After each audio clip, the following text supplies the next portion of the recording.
Dias virão em que o noivo será tirado do meio deles. Então, naqueles dias, eles jejuarão. Amados irmãos e irmãs, presentes nesta igreja matriz de Santa Luzia em Avanhandava, também você que através dos meios de comunicação se une conosco nesta primeira sexta-feira do mês de setembro, mês dedicado à palavra de Deus, mês que nos convida a termos os ouvidos de discípulos bem abertos para ouvirmos e aprendermos do Divino Mestre Jesus a vida nova do cristão. E ao celebrarmos na primeira sexta-feira o desagravo, a reparação ao coração de Jesus, por divina providência, o Evangelho nos fala de um gesto muito bonito, que somente quem ama faz: o jejum. O jejum que a Igreja nos coloca como obrigatório para nós cristãos católicos, na quarta-feira de cinzas e na sexta-feira santa, o jejum e a abstinência de carne, mas também, e isso às vezes fica meio esquecido para os católicos, mas toda sexta-feira do ano, a não ser que seja uma solenidade da Santa Igreja, a não ser que seja no tempo santo da Páscoa, toda sexta-feira a Igreja convida os seus filhos a também fazer a abstinência de carne, alguma forma de penitência, para que a gente possa se unir à paixão de Jesus. Então, para muita gente, a sexta-feira é o dia do churrasco, mas para o católico não. Para o católico, a sexta-feira a gente ainda conserva, não é? Com exceção daqueles casos que são liberados pela igreja. Aí nós pensamos nos doentinhos que precisam de uma alimentação melhor e mais forte, das pessoas acima de 65 anos por conta da sua idade, aqueles que têm um trabalho mais pesado e que precisam também de uma alimentação melhor e mais reforçada por conta do trabalho que fazem. Mas que a gente possa, nesta sexta-feira e em cada sexta-feira do ano, com exceção das solenidades da igreja e do tempo da Santa Páscoa, que a gente possa oferecer a Jesus, como prova do nosso amor, esse esvaziamento, né? O jejum e também a abstinência da carne, para aqueles que isso for possível. E vejam que bonito diz Jesus, quando ele é interrogado, quando ele é questionado, por que os seus discípulos não fazem jejum como os outros fazem? E Jesus indica quando é que nós, os seus discípulos, faremos jejum. No dia em que o noivo, ou seja, o próprio Jesus, for tirado do nosso meio. Esse dia é justamente a Sexta-feira Santa. E a força da paixão de Cristo, o próprio Deus que se entrega no altar da cruz para redimir o ser humano decaído pelo pecado, a força daquela Sexta-feira Santa, a força amorosa do mistério de um Deus que morre para salvar o ser humano, tingiu todas as sextas-feiras do ano com essa marca da cruz. Então, cada sexta-feira, a igreja nos recorda e nos coloca diante dos olhos, de maneira toda especial, o mistério do crucificado. E na cruz nós encontramos algo que é profundamente desconcertante. Nós encontramos na cruz não apenas um homem que morre por amor a Deus, mas nós encontramos na cruz o próprio Deus que morre por causa do homem. inverte a lógica. Por isso, o sacrifício de Cristo na cruz, que se perpetua, se prolonga, se atualiza no santo sacrifício eucarístico da missa, é o sacrifício perfeito. Por quê? Quando nós fazemos uma penitência, quando nós fazemos um sacrifício, quando nós fazemos um jejum, é o sacrifício de um homem para Deus. No sacrifício eucarístico da missa, é Deus e homem que se oferece ao próprio Deus em favor dos homens. No altar da cruz, repito, nós vemos ali o Filho de Deus encarnado, ou seja, verdadeiro Deus e verdadeiro homem. Na cruz está o sacrifício perfeito, porque ali nós temos o homem que dá a vida por Deus e ao mesmíssimo tempo o próprio Deus que dá a vida por causa do homem. Ou seja, diante de um amor crucificado, diante de um amor que se entrega por nossa causa, o jejum, ou seja, o sacrifício, o esvaziar-se, não é tanto prova de tristeza, mas é reconhecimento amoroso. Por isso que faz penitência, jejua, faz sacrifício, quem realmente ama a Cristo. Porque reconhece, diante de tamanho sacrifício no Calvário, a prova máxima do amor de Deus por nós, e nós vemos que, por maior que sejam os nossos sacrifícios humanos, por maiores que sejam as nossas penitências, por mais à risca que levemos o nosso jejum e a nossa abstinência, nada vai ser comparável a este sacrifício desse Deus feito homem, Cristo Jesus.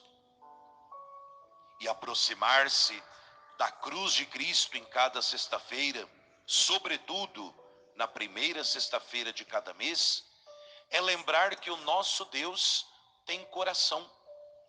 O nosso Deus tem coração e nos ama com um coração divinamente humano e humanamente divino. O coração de Jesus, que nos ama, que nos salva, é um coração 100% humano e um coração ao mesmo tempo 100% divino. O coração de Cristo que pulsa na Eucaristia, o coração de Jesus transpassado pela lança do soldado na cruz, é um coração de Deus e homem. É um coração humano que nos compreende, um coração humano que se deixa ferir por nossa causa, mas é também o coração do próprio Deus, que ferido por nossos pecados, faz daquela ferida aberta pela lança a porta de esperança dos pobres pecadores.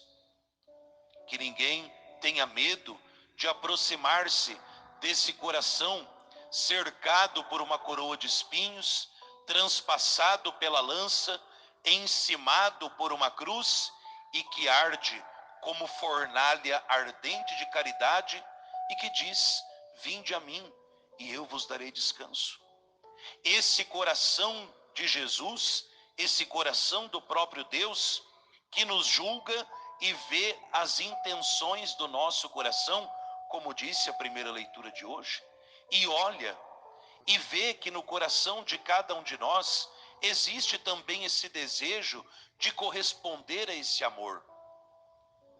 Por mais que esse nosso desejo seja um desejo meio fraquinho, falho, por mais que esse nosso desejo de corresponder ao amor de Cristo seja um desejo tão vacilante, diz o profeta Oséias que a nossa fidelidade, o nosso amor por Deus é firme igual uma neblina.